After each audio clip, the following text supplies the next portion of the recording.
On vit dans une société où, en gros, partout, on est à du 80-20 quasiment. 80% d'hommes, 20% de femmes, dans les médias, dans les postes à responsabilité. Et donc, on est habitué à ce curseur-là. Et quand nous, on essaye de rebouger ce curseur et de le mettre à du 50-50, les gens nous disent « Ah, mais ça fait trop, c'est trop de femmes, vous ne parlez que de ça ».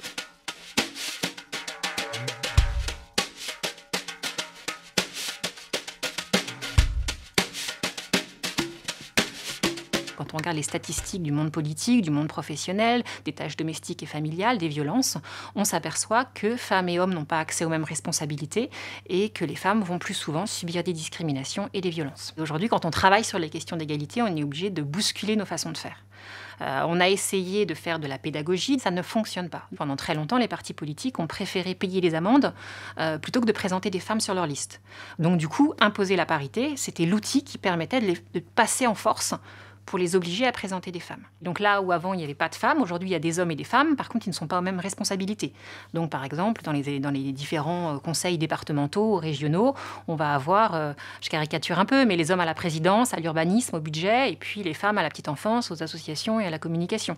Donc on s'aperçoit encore que les rôles sont très très genrés.